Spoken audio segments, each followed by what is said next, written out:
Well,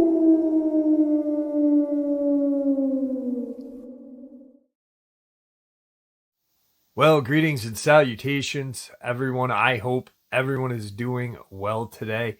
Wow, it is Saturday already. What an incredibly fast week. And if you're wondering what I'm talking about, well, you must be new here. Saturday Nightmares, live from New York. It is our live stream, 12 a.m. Eastern Standard Time. We have a lot of fun sharing experiences, theories, and just, well, you'll see. It is, once again, 12 a.m. Eastern Standard Time, and I do hope to see you all there because we do have a lot of fun. Today's upload is absolutely insane, and before we get into it, a couple links. As many of you know, I rely on Patreon, PayPal, channel membership, and the merch to help that channel to continue to grow and go. Links to Patreon, PayPal, and channel membership is in the description below.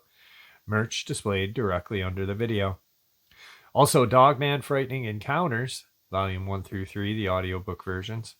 They were written and researched by Tom Lyons, narrated and produced by me, Jeff Nadolny. Those audiobooks are available on Audible, Amazon, and iTunes, links to which are also in the description as well. And finally, last but definitely not least, if you'd really like to help support the channel to continue to grow and go, simply subscribe. It does not cost you a cent. Click that like button, it takes half a second. If you don't want to miss out on any of the informative uploads that I put out daily, click that bell icon, and folks, please leave a comment. Why? Well, because all of these things really do help the channel to continue to grow and go. And yes, folks, they definitely do matter. Now, everyone, I have taken far too much of your time.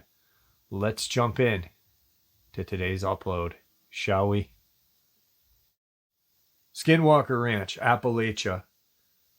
Dulce, New Mexico, Mount Shasta, Taos, New Mexico, and many other places. The Denver airport. All are very strange and all have some sort of powerful connection to the alien agenda in the one world government. All right, guys. So I mentioned Skinwalker Ranch, and I did that for a reason. Anytime I ever talk about Skinwalker Ranch, I bring up a couple of things. I bring up the history of what a skinwalker really is, the Native American history of it. Not the Reddit, Hollywood, creepypasta version, but the real version. And those of you who are Navajo, will know exactly what I'm talking about. And I've had people email me saying, thank you for recognizing that the skinwalker or the Ye Nadalushi is not what is portrayed on creepypastas, in Hollywood, and TV shows. It's something much deeper. And also, I talk about this portal that was opened up just outside of Skinwalker Ranch. There's a hunter, and he was sitting on this kind of ridge off a ways, just watching. He had some game in his sight, but he didn't shoot that day because he just wasn't in the mood. You know, he was more in the mood to be outside. And as he's sitting there watching this ridge or this kind of canyon below him, not really a canyon, just, a hill, and a lower part of the section, he sees this kind of blackness just form. And it just, and out drops this just terrifying creature. It didn't look like a Dogman. It didn't look like a Bigfoot. It didn't look like a crawler. It looked like nothing what we, when we talk about cryptids, think, this thing obviously came from a completely alternate dimension. And he saw it and it dropped out, and the thing, it didn't look at him. It didn't know it didn't even know he was there. It just dropped out and phew, gone. And he sat for a second out of fear and confusion, and he looked, but he couldn't see into the portal. And it closed, and he got up and went the other way. So Utah, as we all know, is home of the Skinwalker Ranch, where you have cryptid, you have paranormal, you have, UAP, UFO. You know, when I say paranormal, I shouldn't just say paranormal. You have ghosts, you have entities. It's just an assortment of terror. And one of the few places that we know of that contains all of these, whatever you want to call them, however you want to classify them in. I know there's another ranch, I forget the name of it, Frog Ranch or something like that, but I've never heard of it. I heard of it, just through passing by. It's nothing like Skinwalker Ranch. I actually question the validity of that, but anyway, this gentleman reaches out to me, and we'll call him Rick. Or Richard, excuse me. He's an older gentleman. He's in his 60s, young 60s. And he's out in Utah in Weber County. He doesn't live in Weber County. But he was out in this area called Hardy Hollow, Utah.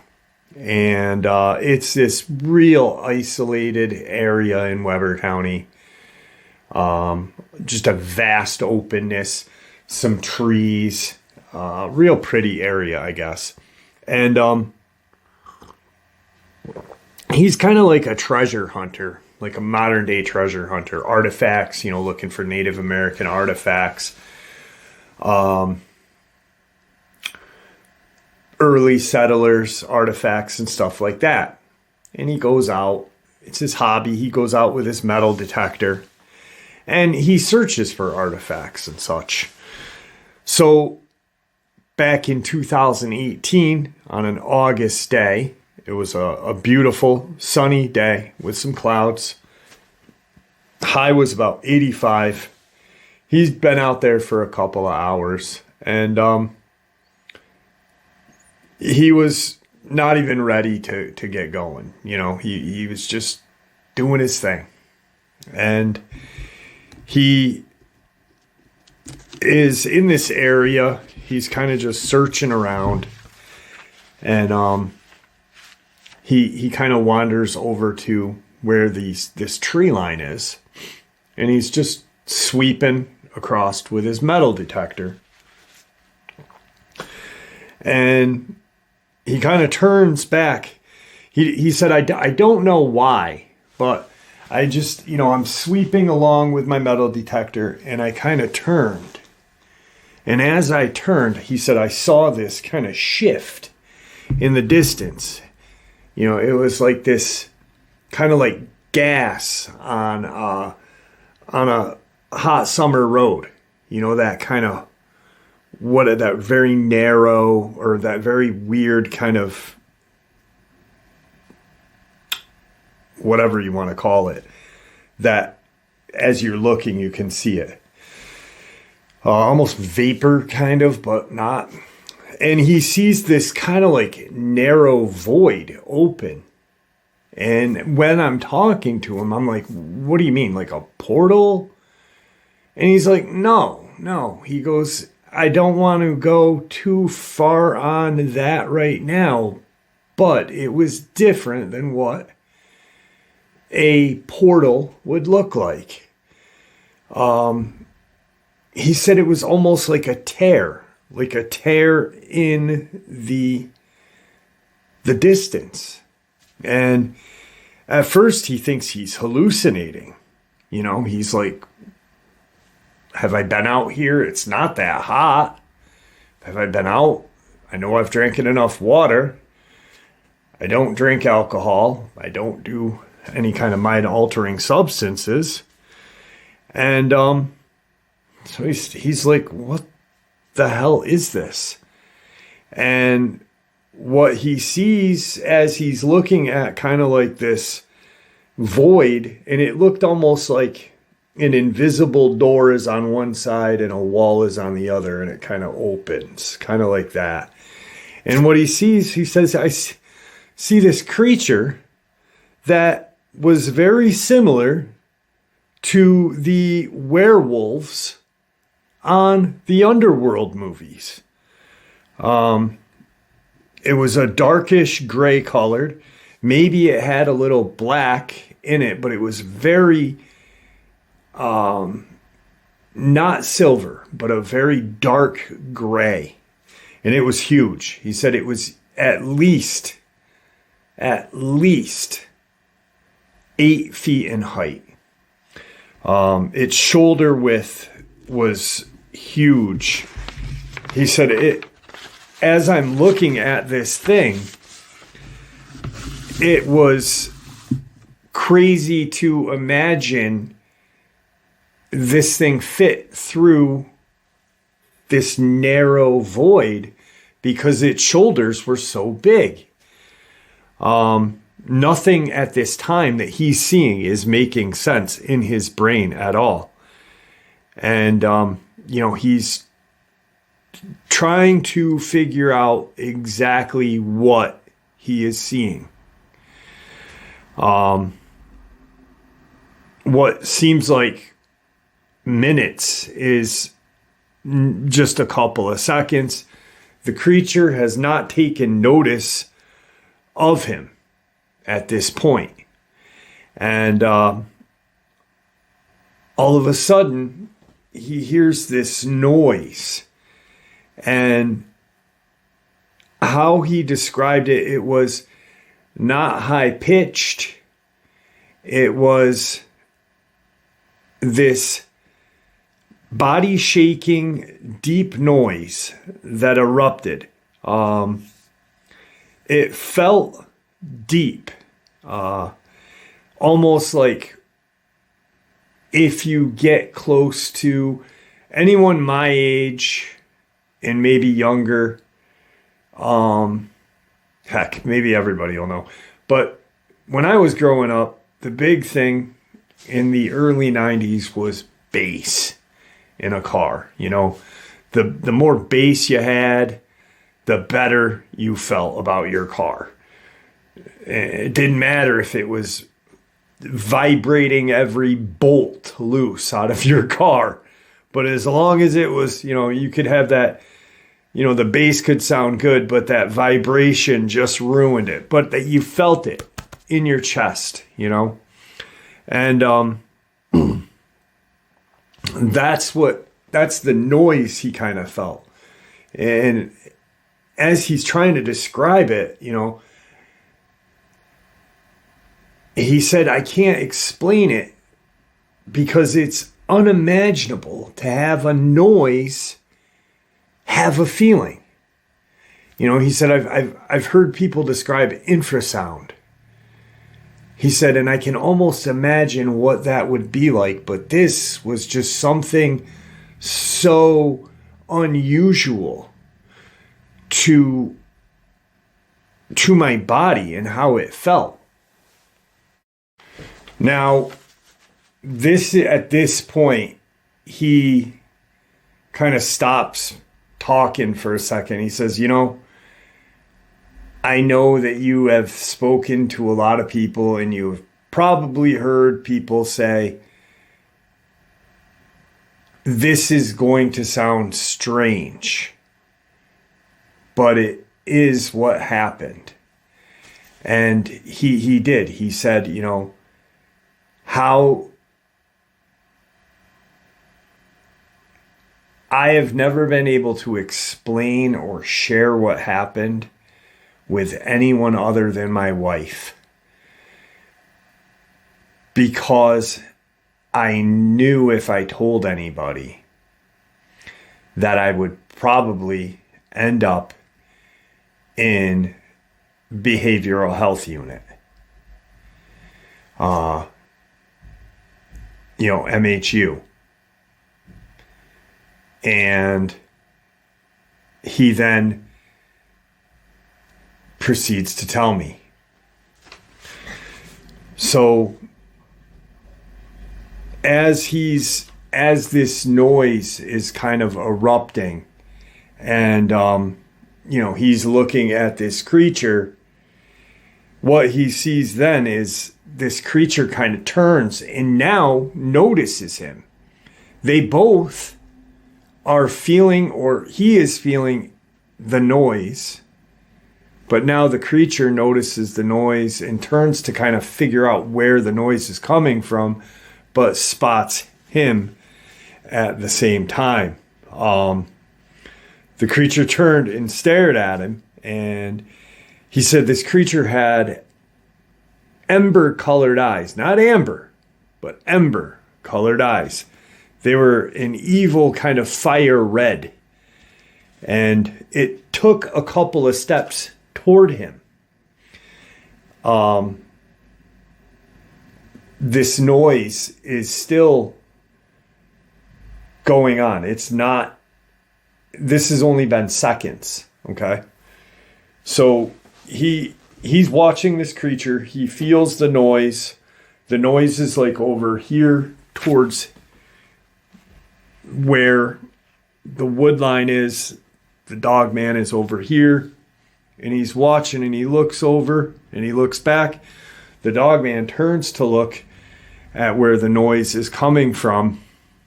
That's when it spots him. And what he sees now is what he said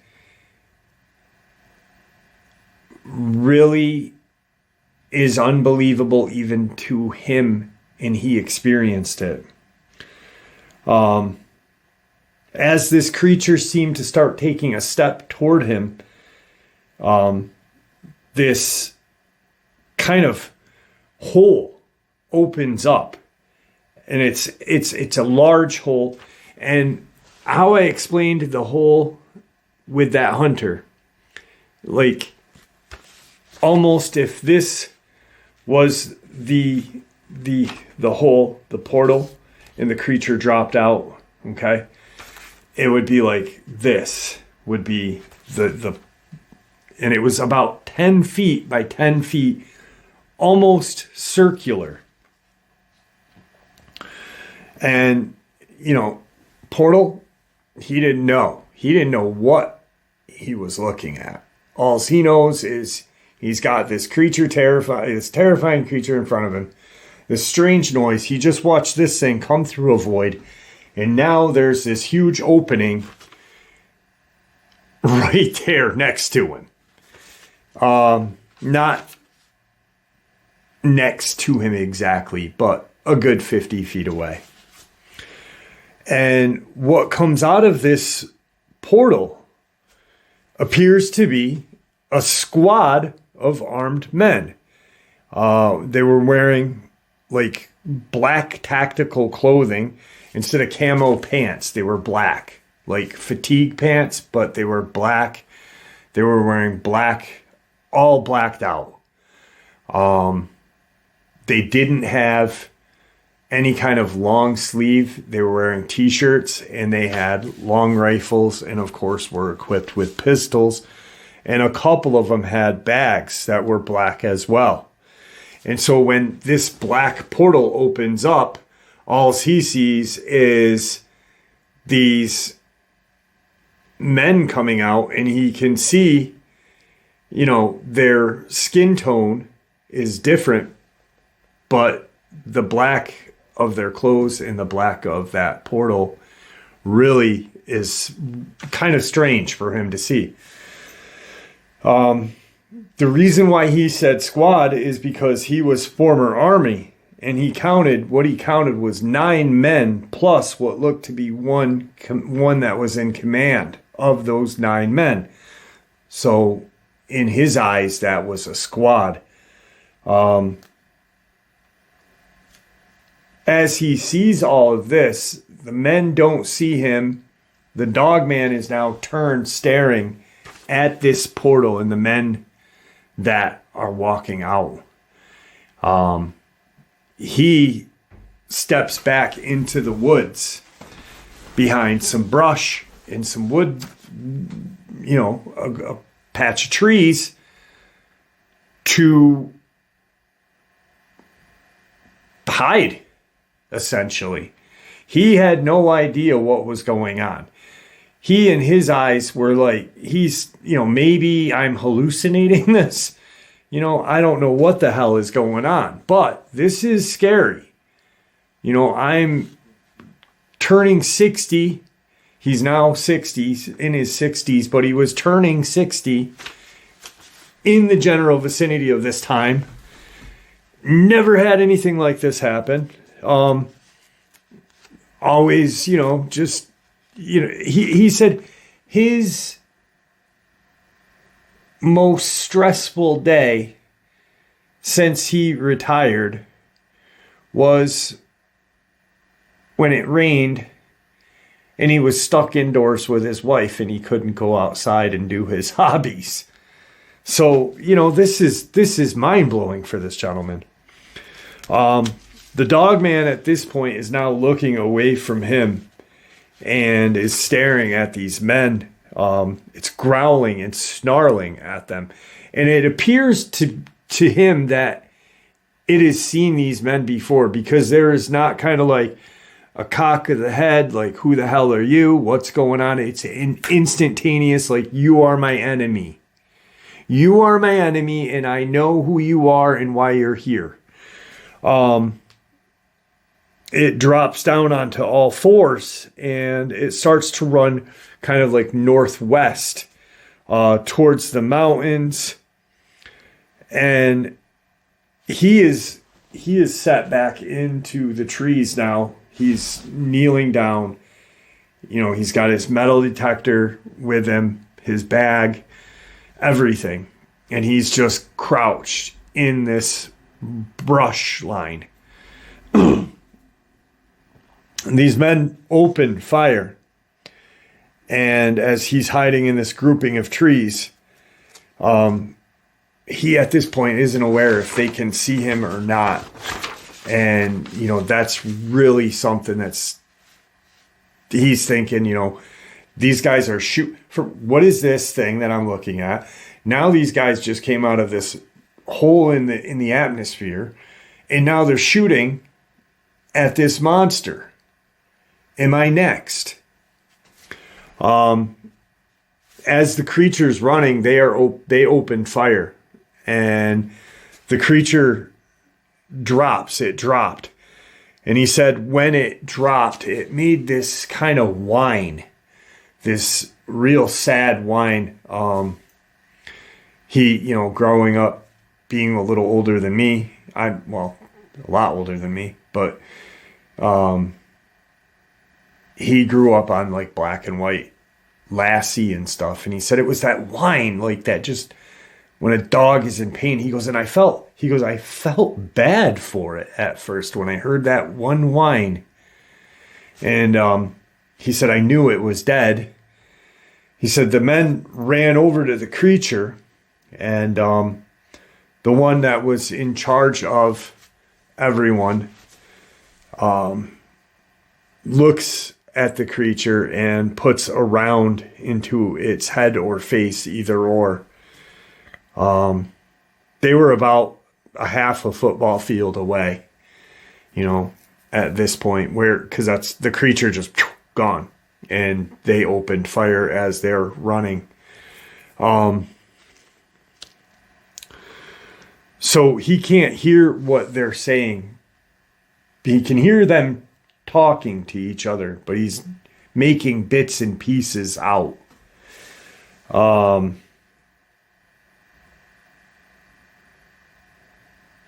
As he's watching them and trying to figure out what he's going to do and what they are going to do, because he doesn't know, how long are these guys going to be here? What's going to happen?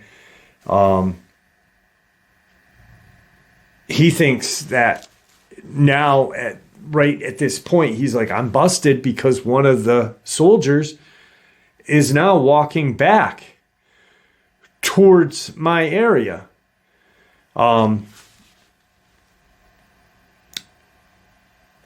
this soldier is walking by him in this brush pile, he realizes that the soldier went and picked up 2 black packs.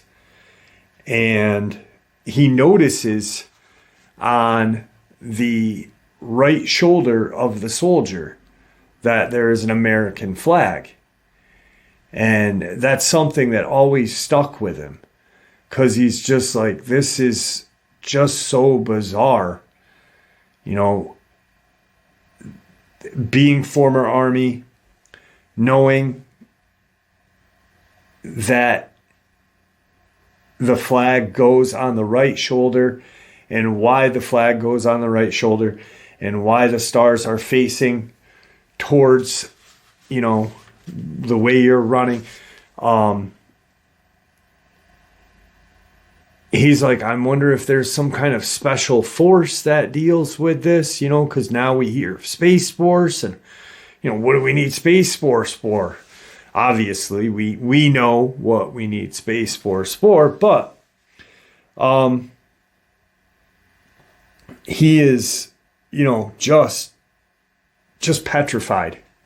You know, he sees him walk by, notices the flag, and he gets a little feeling of pride, but fear at the same sense, because he's scared.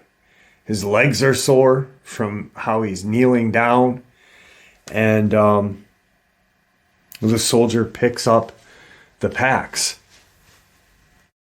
Now the soldier has the packs, and he's walking back towards where the rest of his group of men are. And very briefly, as Richard is watching all of this, you know, looking down that way, looking to see where the guy is, he sees the guy walk by slow, and very quickly the soldier turns his head and looks directly in the area. He's not sure if he could see him 100% or if he caught Richard hiding out of the corner of his eye initially when they first came out of that portal. But he went and walked back to where his men were. By the time that soldier got back to where the men were, they had the creature in what appeared to be a large kind of body bag, and the creature was picked up by 6 men, 2 in the front, 2 in the middle, 2 in the back. And all of a sudden, that feeling, that noise came back, and as quick as this all started and happened, that portal opened up in front of those men, and they walked into it and were gone. They walked in with this creature bagged up and into the portal. The whole event couldn't have lasted longer than, 7 to 10 minutes, if that. And he honestly doesn't know, because his watch, he had an automatic watch that is self-winding when you move. And his watch stopped. These watches don't stop. Self-winding watches don't stop unless you leave it on your dresser for a couple of days. Usually they have like a 72-hour window of usage to them. And but he notices that his watch reads 3:24 on it. He wasn't aware of the time prior to this all happening. And, he stayed hidden for at least 10 minutes after the portal appeared and disappeared and the men walked into it. He stayed in that location hidden. He realized that his watch had stopped, and when he came out after that extended time that he waited, he walked over to where the Dogman and the soldiers first came out, looking for any kind of evidence. And he takes his phone out. And during all this, he didn't put it together that he should have had his phone out. But what he said next goes, even if I did, when I took my phone out of my bag, my watch was dead. My phone was dead. He said, Jeff, I keep my phone charged. I'm 60 plus years now. I'm not, in bad health, but I'm in an isolated area. I want to make sure that if anything happens, I can at least call 911 or my wife and, hey, I fell. Hey, something happened. So he sees these tracks. He sees boot tracks. He sees these huge canine tracks that at one point are bipedal and then at another point are quadruped. And he's like, holy shit, I got proof of this. I can take my phone out and take a picture. His phone's dead. And he's like, what the hell? So now everything is going bizarro for him. He walks over to where they shot the creature. And what he sees, because he's looking for, kind of evidence of these portals and evidence of what just occurred. Well, he had some. So he walks over to where the second portal opened, where these men were taking the creature, and where they had shot it, it looks like there was boot prints and the quadruped tracks ran up to this area. But anywhere where there was blood, it looked like someone had taken their boot and scuffed the dirty sand, the dirt and sand and everything in that area to kind of mix the blood, the dirt up. So, and he's just really, really upset because his phone now. And he's like, well, let me take my metal detector out, because now he's looking for casings. Maybe I can get some casings and figure out, he doesn't find any casings, but he doesn't recall the men picking any of the casings up. And he takes his metal detector out and turns it on, and it doesn't turn on either. His metal detector's dead. So any kind of electronic or his watch that was self-winding, which is rare and unheard of, because, my dad always said, if there's ever an electromagnetic storm, always have a fallback vehicle that doesn't have a computer, like his 71 pickup that he owns, and have a self-winding watch, so you at least will know what time it is. As long as you know what time it is, you still have a sense of, you can still do whatever you need to. You still have a sense of time. You can use it to calculate maps and such. So he realizes his metal detector is dead. And he can't find any casings, but he doesn't recall the men picking up the casings. And but he also doesn't recall when they were shooting seeing any casings drop.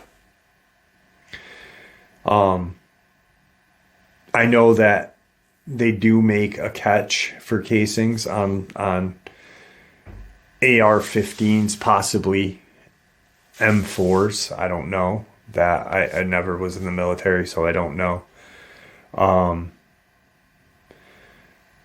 But he did look again for the 2 casings that the commander or whoever, the man that was in charge of this, not commander, but the man that was in charge when he put the round into the head or face of the Dogman, he looked for that, you know. And the only person he's ever shared this with is his wife in the 5 years that it occurred. Mentally, it's taken its toll on him. He did go back the next day to the location, and he's been to that location multiple times prior and since. But when he got to the location, there were no more tracks. There was nothing.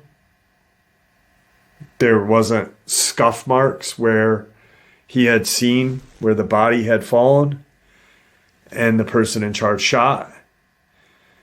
There weren't boot prints. There weren't quadruped, biped tracks. Nothing. It was almost like nature had cleansed itself right there. The best way to explain it is that's how he said it. It was almost like nature came in with a broom and cleaned everything and made it back to what it was before this even happened.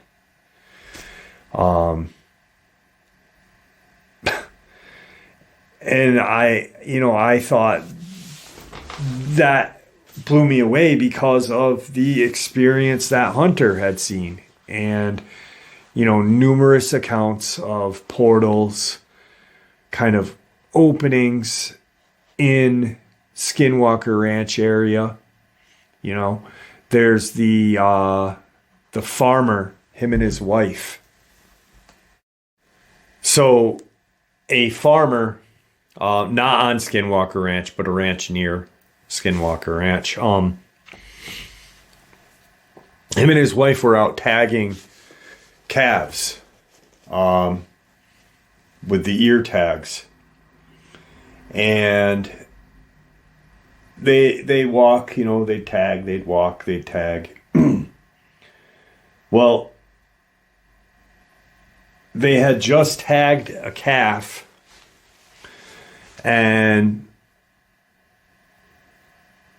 the mother cow was not happy because the calf was making a racket when they did tag it. So as they're walking to the next calf, they hear the mother calf or the mother cow kind of, start bellowing more, and, they turn around. Mind you, they've only walked like 200 feet.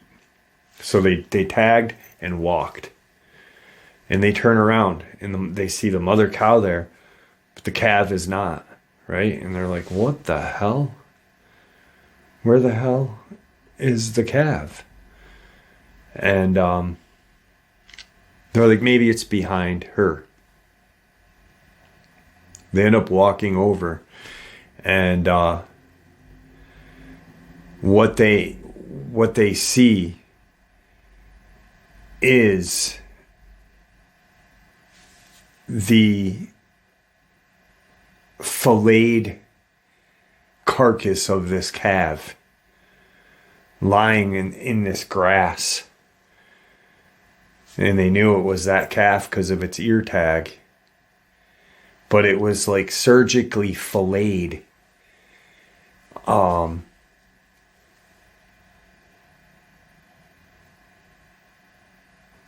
it was almost like these knives, or this knife was so sharp, because there was no kind of tearing, there was nothing, and there was no blood. And I've always thought that whatever did that came out of a portal and did it and dropped it back to where it was. I don't know. But that's just another strange thing that's happened in that area in Utah. And, you know, with the real historical accounts of Skinwalker, Yenadalushi, and what they really were and what they really did, you can Google it, and I urge you to.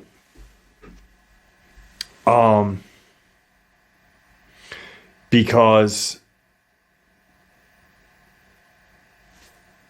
during the Ute-Navajo Wars, the Navajo used skins of coyote and wolves and deer at night to go and massacre the Ute.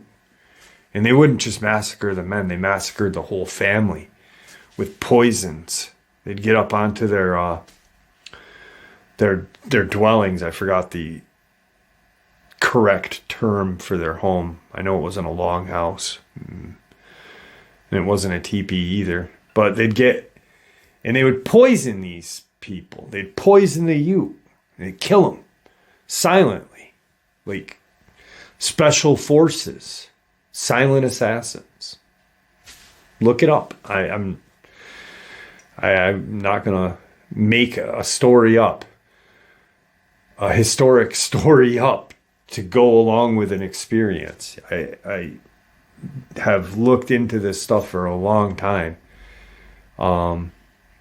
It's crazy. It's crazy. And that area of Utah is just, it's something different.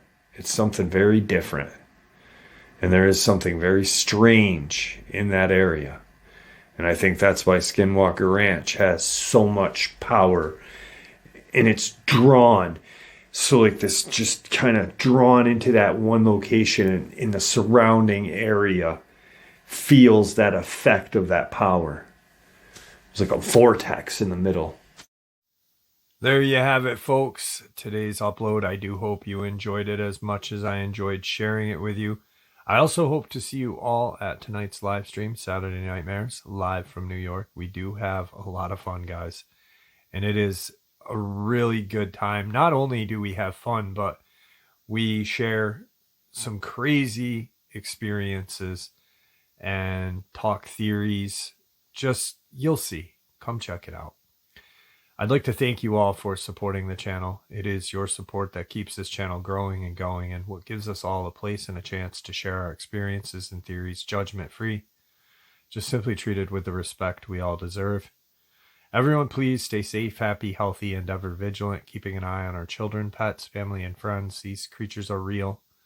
They are out there and dangerous. Share this information with those you love and care about, and it may just help save their lives sometime. Until next time, never stop asking questions, never stop searching for the truth, and God bless.